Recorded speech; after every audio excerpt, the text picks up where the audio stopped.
Hey, let's talk about something that drives a lot of people crazy: debits and credits. If those words just make you think of confusing charts and rules you can never seem to remember, you're in exactly the right place. Because today, we're going to crack the code on this, once and for all. You know, it's the question everybody asks when they're starting out. Why does getting more cash mean a debit, but getting a bigger loan means a credit? It feels totally random, right? Like it's some secret language that was designed just to be confusing. But what if I told you it's not arbitrary at all? Well, that's our whole goal here. We're going to ditch the flashcards and the painful memorization. Instead, we're going to uncover the simple, unbreakable logic that's underneath every single transaction. And once you see the system, you'll never have to guess again. So let's dive in and start with the one concept that rules everything else. Everything, and I mean absolutely everything in the world of accounting flows from one single foundational idea. It's the source of truth that keeps the entire financial world perfectly in balance. And here it is. Assets equals liabilities plus equity. Seriously, this is it. Think of it like a law of physics for a business. Everything the company owns, that's its assets, like cash, buildings, and equipment, has to equal all the claims against those things. And those claims can only come from two places: from lenders and suppliers, which we call liabilities, or from the owners themselves, which is equity. This equation always has to be in balance, no exception. Okay, now this slide. This is the master key to everything. This is how that simple equation translates directly into debits and credits. Just look at the structure.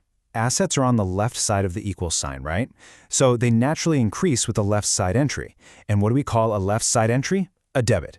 Now look at liabilities and equity. They're on the right side of the equal sign, so they increase with a right side entry. A credit. That's it. That is the entire secret. Debit just means left. Credit just means right. So now that we have the master key, let's actually put this thing to work. Let's move from the theory to the real world. We're going to use a really simple, repeatable process that you can use for any transaction you ever come across. Here's our game plan, and we're going to use these same 4 steps every single time. First, we'll just identify what accounts are even involved. Second, we'll ask a simple question: are those accounts going up or down? Third, we'll use our master key, our left side / right side logic, to figure out what's a debit and what's a credit. And then finally, step 4, we just record it. Let's put this into action right now. All right, first up, the owner starts the business by putting in $10,000 of their own cash. Okay, step 1. What accounts are we talking about here? Well, the business is getting cash, and the owner's stake in the business, their equity, is going up. So, boom, our two accounts are cash and owner's equity. Step 2. Are they going up or down? Easy. Both are increasing. The business has more cash, and the owner has more equity.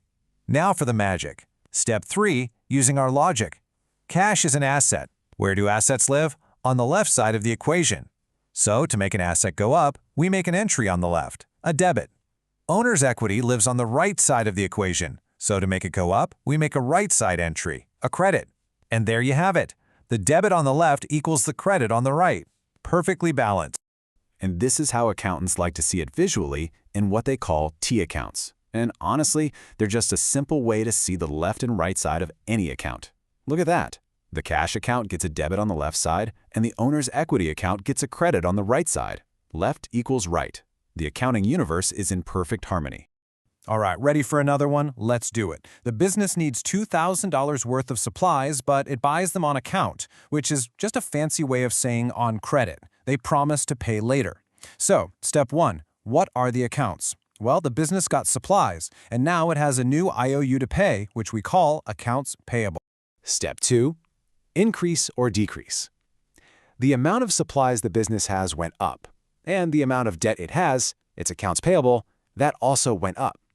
Now, let's apply our logic. Supplies are an asset. They live on the left side, so an increase is a debit. Accounts payable is a liability. It lives on the right side of the equation, so an increase there is a credit. See how that works? And if we look at our T accounts again, it's the exact same story. The supplies account goes up on the left with a debit. The accounts payable account goes up on the right with a credit. The system just works. It keeps everything in balance automatically. Once you start to trust this logic, you stop having to guess. So after you do this a few times, something really cool starts to happen. You kind of move beyond just following the steps, because you start to see these hidden patterns. This is the aha moment, where you go from just applying rules to really understanding what's going on. For example, you'll just start to know that every single time a business gets cash, for any reason at all, it's going to be a debit to the cash account. And every time it pays cash out, it's going to be a credit to cash. Taking on a new debt? That's always a credit to a liability account. These aren't new rules to memorize. They're just the logical outcomes of applying our one core idea over and over again. And this slide right here, this kind of brings it all home. It's the ultimate cheat sheet.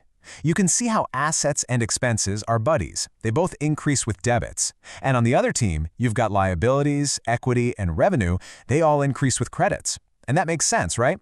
Revenue makes the owner's equity bigger, while expenses make it smaller, which is why their rules are opposites. But this isn't 5 different things to memorize. It's just the 2 sides of that one single accounting equation. Okay, let's wrap this all up. I want to tackle the single biggest mental block that trips everybody up so you can permanently move from guessing to knowing. Here it is. This is the trap. So many people try to ask themselves, is a debit good or is it credit bad? That is the wrong question. It will lead you down the wrong path every single time. A debit increases your cash, which sounds good, but a debit also increases your expenses, which sounds bad. So, see, it's meaningless. The only question you ever need to ask is this. For this specific account, is it increasing or decreasing? So the crucial point, the thing I really want you to take away from this, is to strip away all the mystery. A debit is just an entry on the left side of an account.